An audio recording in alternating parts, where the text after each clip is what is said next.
Hi, this is G.O.A.T and you're watching Thorin's YouTube channel. You may have seen or heard that when people refer to f0rest, the Ninjas in Pyjamas star, he is often called the G.O.A.T, the greatest of all time, but people specifically refer to it in the context of the entire Counter-Strike franchise, so combining his greatness in 1.6 and his accomplishments in CSGO.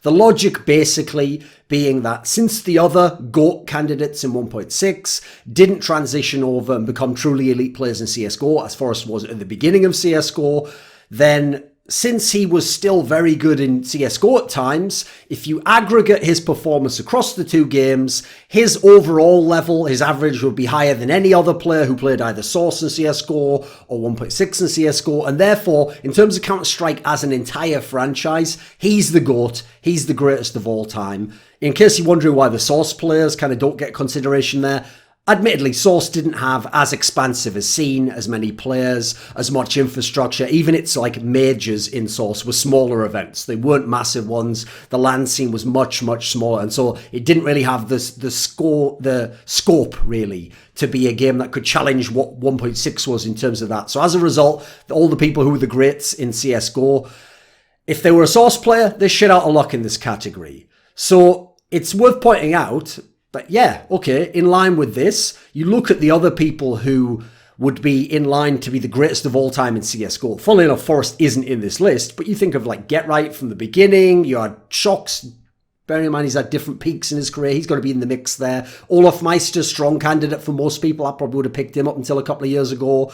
Kenny S obviously had his incredible peak and has had a very high level of form. coldzera had an exceptional couple of years, still was pretty good last year, has been a very special player in terms of consistency. And of course, Simple right now has blown everyone's minds with a sheer peak that no one's ever met.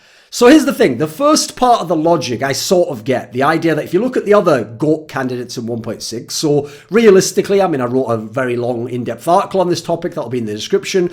I narrowed it down personally to Potty from the early days, and then Neo and f0rest from the latter half of 1.6. These were the true titans of the game that have everything, the longevity, the accomplishments, the individual peak, the sheer eye test that tells you they were gods, the respect of their peers, right? Sure, obviously Neo and Potty never became epic players in CSGO. I mean, Potty never even was a professional in CSGO. He actually retired in, I think it was sometime in 2006. He actually retired in 1.6.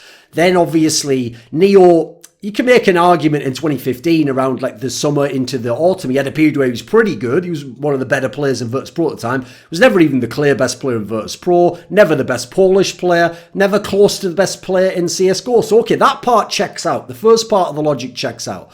The problem is when you get to the second part, this argument that like since f0rest accomplished what he did in CSGO and was a good player in CSGO, or at least better than any of the GOAT candidates from Source or 1.6, because we're discounting the GOAT candidates from Source, that then means overall you can use this term. He's the GOAT of Counter-Strike, the franchise.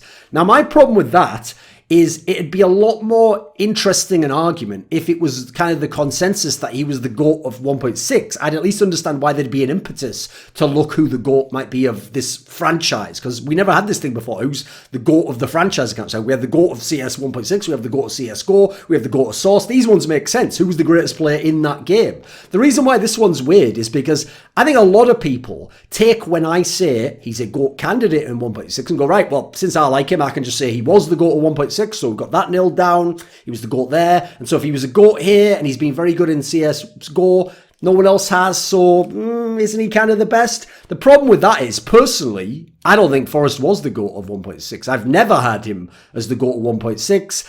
And that's an issue for me. But move on to the second part of CSGO, and it becomes even more of an issue because, again, if f0rest had been a GOAT candidate in CSGO, I'd at least understand it. But f0rest was a player who was very good for about maximum, let's say, the first year and a half. I'd say even a bit less than that if you want to talk about someone who's a contender for best player in the world.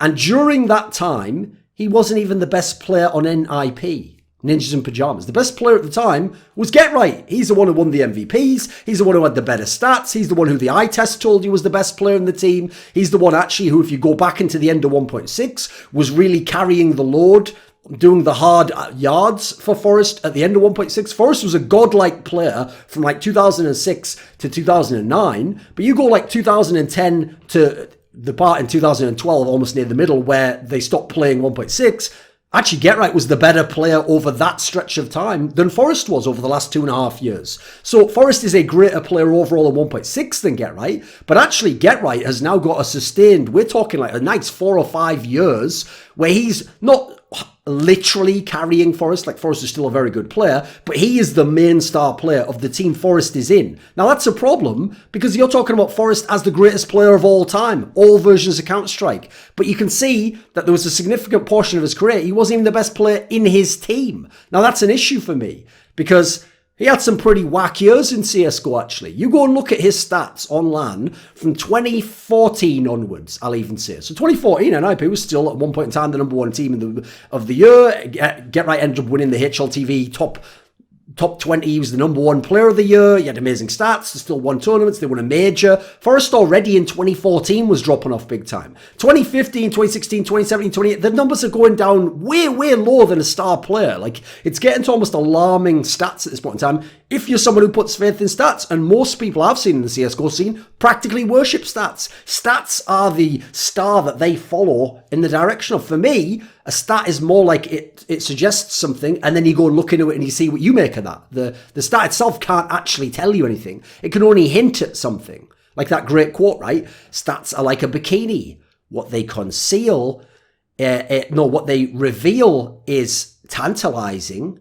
but what they conceal is essential. That's the point. It's what the stat can't mention, doesn't tell you, isn't contained within it. That is the essential part that you need to have to understand the context of the stat. Otherwise, all you've got is the stat. You just know that, right, someone who has a 9 in terms of frags, he was 9 in terms of frags. What does that tell you? Well, how does that translate? Exactly. You need to know more. You need to have more factors to put against it, to contrast it with, to take into consideration. So to me, the problem I have with this whole concept, and we'll get into f0rest as a player himself after this, is it just seems illogical. Because imagine we said, this guy's the GOAT of Counter-Strike. And I said, right, cool, well, he's obviously not at his peak now. So what we'll do is we'll hop in a time machine and we'll go back in time and we'll stop and we'll get out and we'll watch the greatest of all time play. I mean, who wouldn't want to go back in time and watch Pele in his prime in the 60s or whatever it was? Who wouldn't want to go and watch Michael Jordan in the 90s owning everyone? Who wouldn't want to go and watch fucking Wayne Gretzky in the late 80s dominating the whole league? Of course you would. They're the GOATs, right? Who wouldn't want to see the GOAT play in their prime? The problem is this. If I go anywhere in CSGO, he's never going to be the GOAT. In fact, if I go anywhere beyond 2013, he's not even going to be like a top 5, top 10 player in the world. Like, he's not even going to be close to the GOAT. So already it's going to seem weird. Like, I thought you said this guy was the GOAT. Why is he not the GOAT in one of the games that you're counting as part of him being the GOAT? That seems kind of weird, right? Doesn't make sense, does it? And then I personally don't have him as the GOAT 1.6. So if we go back to 1.6, his best game, the game where he had his peak as a player, I personally would say 2007. If we go and look at that, he's not the GOAT there either. Like, for me, Neo's the GOAT. I've explained it all in that article below. I go pretty in-depth on why. So again, even in 1.6, he wouldn't be the GOAT at that moment in time. I wouldn't be watching him if I was watching the GOAT in that moment. I'd be watching Neo, or I'd be watching Potty before then. Or if I'm CSGO, I'd be watching Get-Right, or Shocks, or Kenny S, or Olofmeister, or Cold Zero, or Simple. Like, I wouldn't ever be watching f0rest. It doesn't exist. This term is just a concept. It's just a meta concept. And now, that's not the same as people go, well, technically any top player's concept. No, the point is, I can say Neo was the GOAT, and I can go back and I can see the GOAT play. You can't do that with f0rest. It doesn't work. And this is why it doesn't make sense. Because, let's be real. Personally, I didn't have him as the GOAT. So for me, the idea is, if you weren't the GOAT, even for 1 second in your career, how could you be the GOAT for your whole career and for all versions of Counter-Strike? Primarily just due to longevity. Like, was f0rest better than Neo in 1.6? No, but Neo wasn't good enough in CSGO, and therefore suddenly f0rest now collectively gets to be the GOAT also for 1.6 combined with CSGO.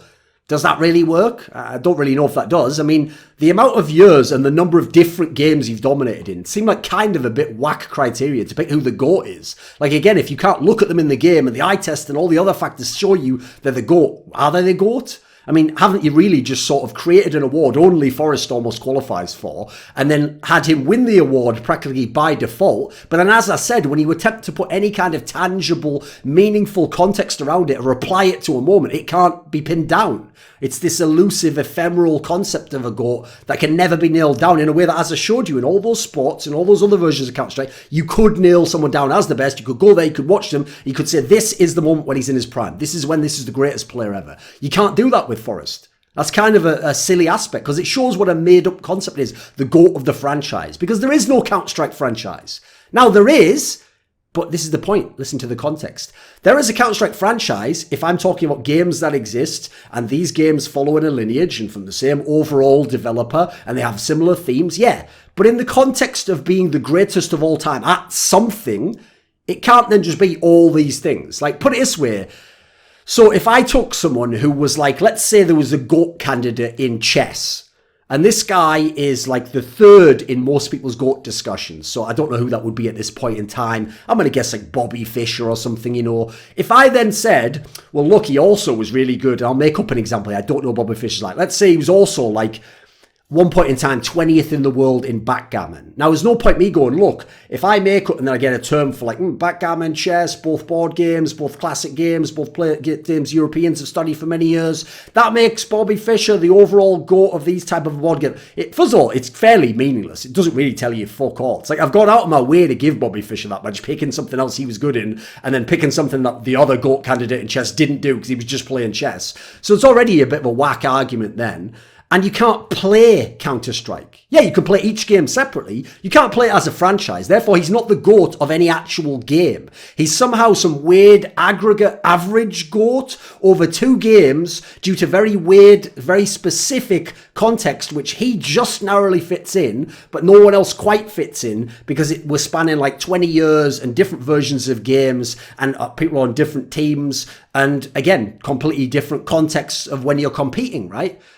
I mean, for a start off, no one in 1.6 who, like Potty, who was a god early on, has any chance because they don't get to play CSGO as well, right? So here's the other problem, is if we're talking about Neo as this, f0rest as this GOAT, what about when we go back to 1.6? What happens to Neo? Is he no longer the GOAT of 1.6 because he wasn't good at CSGO? Of course not, it's irrelevant, right? So he's the GOAT of 1.6 still, right? Whoever you want to be the GOAT of CSGO, pick for anyone from that list I said, could be Cold Zero, could be Simple, could be Olofmeister, could be Get Right, could be anyone you think was the GOAT. Whoever they are they suddenly not the GOAT of CSGO because they don't have enough experience in Source or 1.6 at high level? No. All these people are the GOATs, and so bizarrely, all the GOATs could be people not called f0rest, and yet people want to somehow call f0rest the overall GOAT, but again, in a game that no one can sit down and play that game. You can't sit down and play Counter-Strike. You can sit down and play Counter-Strike 1.3, 1.1, 1.6, you can sit down and play CSGO, you can sit down and play CS Condition Zero, you can sit down and play CS Source. You can't sit down and play Counter-Strike the entire franchise. It's not a game. So to have a GOAT for that just seems kind of silly to me. I mean, like I said, it's possible he's not the GOAT at any game, so why make him the GOAT of the overall game franchise? I mean, as I alluded to there, if you want something meaningful, go game by game, have the GOAT of CSGO and have the GOAT of 1.6. If you want to make the case he's the GOAT of 1.6, I won't say that you can't be right. I disagree. I have my preference, but he's a candidate, certainly. Very strong candidate. I put him as a top 2 candidate, basically the second best of all time in CS 1.6. So there's a logic to going game by game. If you go Counter-Strike franchise, that just quite frankly sounds like someone cynically came up with that concept to reverse engineer it to give f0rest the GOAT status specifically. And by the way, the reason why I can speculate that, not just looking from the outside, is I know that, for example, if you ask Richard Lewis, that's one of the reasons he came up with that narrative. I'd even say he's one of the people who created that narrative. Now, I don't necessarily disagree with it entirely. I just don't agree with the logic. Like, I have a different reasoning behind it. So I know he came up with it because when we were at E-League and we were trying to build narratives, and we had at the time, Virtus.pro was very good again. If you remember after that major in 2016, they came back, they won E-League Season 1. NIP was more up and down. They had a pretty nice run towards the end of 2016, just never that great overall in E-League. And so when we were trying to build, like, these are the legends of the game, Neo, f0rest. We tried to explain, not only were they battling in CS 1.6, but they battle now in CSGO, but f0rest is the better player. And then we said, what does that lead to then? Overall, are they still battling for overall supremacy? Who is the greater between them? So I understand why Richard says it's over. Between the two games, it's f0rest. Now, I'd agree if we have to contrast it between the two. Yeah, it is. It's just, aside from there's a cool narrative like that, or a way to frame a particular match, I don't think it actually has very much value as a concept. Like, as I've told you, almost no one else can even fucking make the shortlist for it. That's how ridiculous it is, right? So, part of my problem with this as well is I have personal opinion about how you should analyze a game, which is should think about your principles. You should really nail them down. You should think of as many different possible examples that could happen. And then you should apply those principles and that logic universally across the game. You shouldn't then be biasing them. I don't like him as a person, so I'm not going to apply this piece of logic that I apply for a player I do like.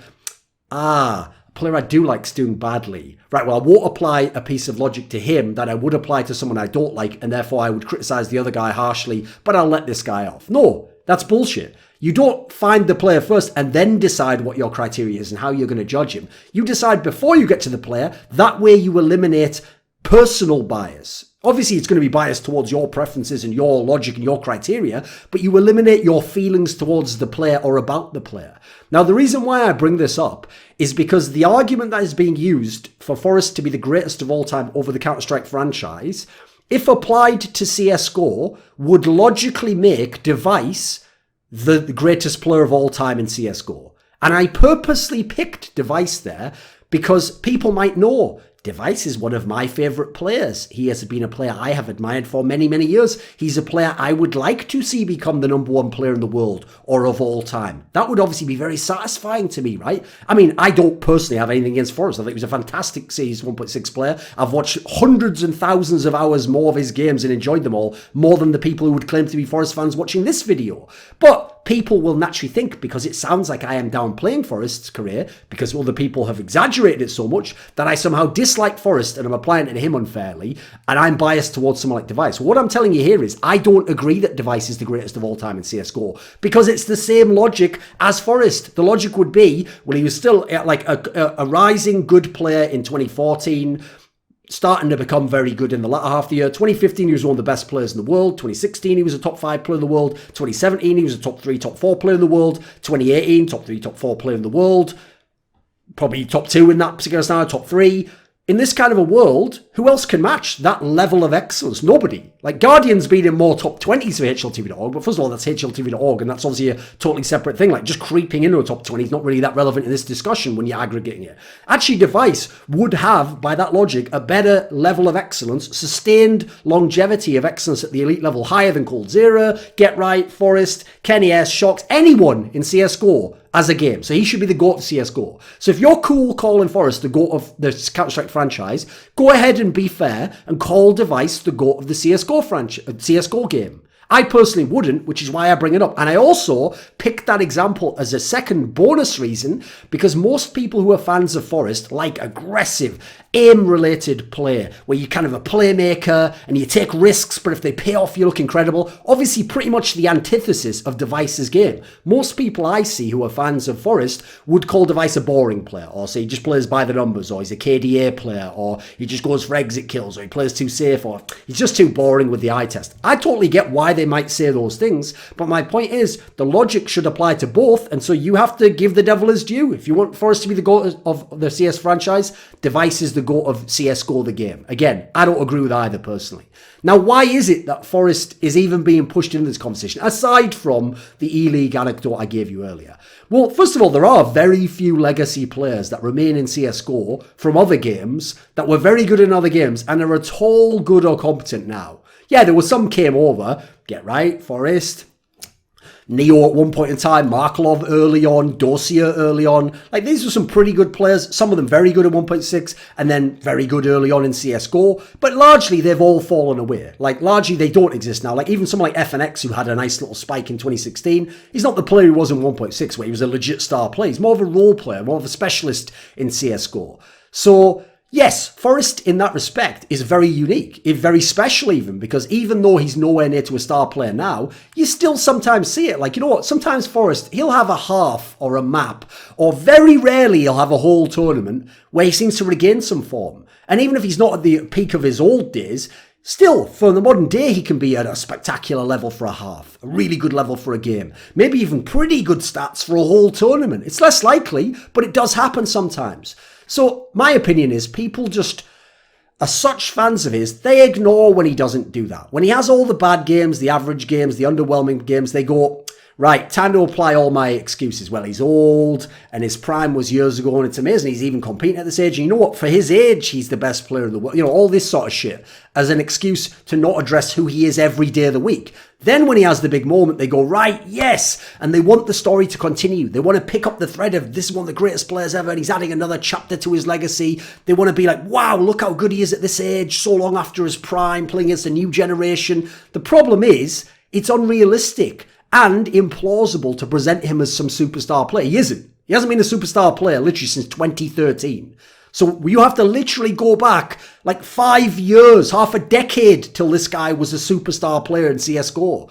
I remember how good he was in early CSGO. And I especially know how absurdly good he was in 1.6 in his prime, 2006 to 2009. He was an incredibly good player. Compared to that, and even how good he was at the beginning of 1.6, where yeah, he was a top 3, top 4 player in the world, he's a shadow of his former self. He's nowhere close to that. The idea he has an occasional half, that shows that he's not as good. He used to have whole tournaments like that. He'd have 3 months like that. He'd have an entire year where he maintained that kind of an average, like people like Simple and Nico do now. That's the kind of player he was. In fact, think of Simple and Nico in the game, the feeling they give you. Anything's possible. Even if they're in a 1vx situation, even if their team's down, even if they're low health and the opponent's got their drop on the angle, you know they can win this fight. You know they can kill any number of people, take over the game, dominate even the best opponent, win out in the biggest moment and be the MVP. Can f0rest do that? Not really. You wouldn't bank on it. It's very, very rarely going to happen. With those players, they're so great, it almost feels inevitable they're going to do it. And so when Simple does it again and again and again and again,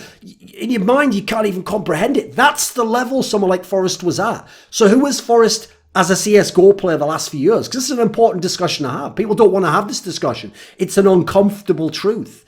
People don't want to acknowledge. If you go back and you go to 2015, I told you the stats already drop hard in 2014. You go 2015, 2016, 2017, 2018. Each year separately, all the years combined, this guy isn't even a top 30 or top 40 player in the world.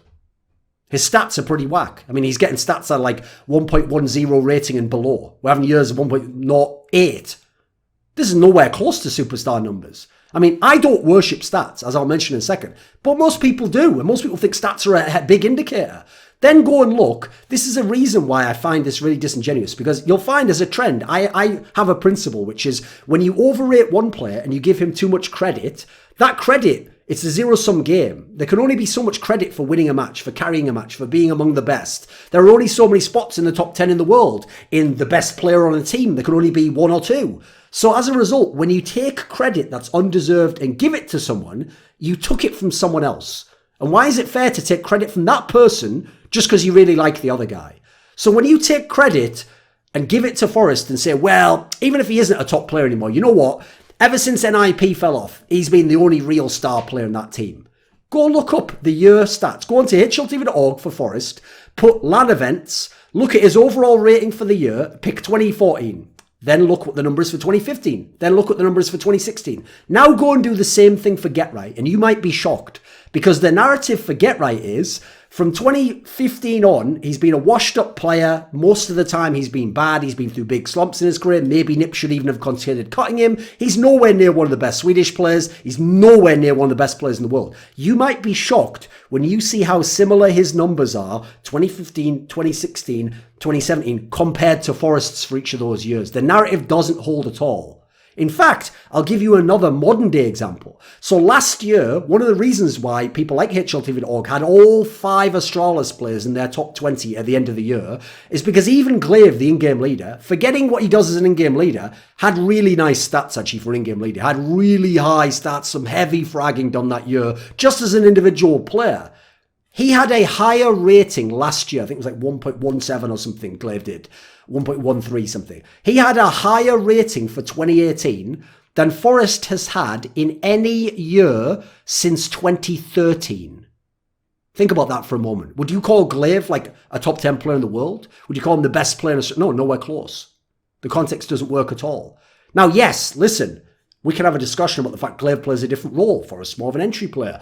Stats aren't the only metric that you can use to judge people. I personally don't judge people primarily off stats, but they matter to other people, just only when they're convenient, it feels like. So if you're someone who raves about stats and look at the numbers and look at the scoreboard here and look at the rating for the year and for the game and this player's great and this one should be caught, then apply it fairly to f0rest and G.O.A.T and his teammates and the other players in the world. And let's look at who actually is good. Because when you overpraise a player like f0rest, you're not only unfair to someone like G.O.A.T, who, as I showed, actually was at a similar level of performance for many of these years, where the narrative was drastically different, night and day almost.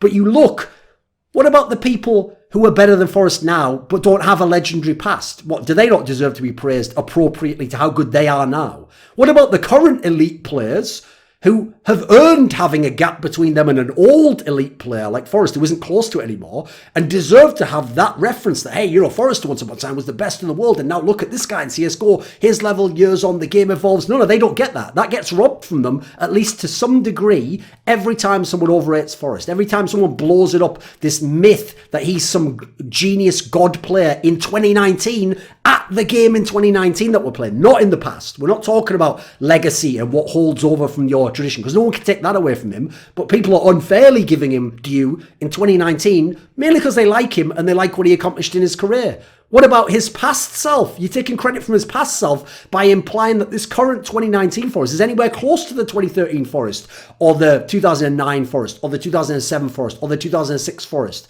He's nowhere close. And you do a discredit to that f0rest, the one that maybe you don't know, but I know, every time you big up this current guy who is, as I say, he is but a shadow of the f0rest that was in the past.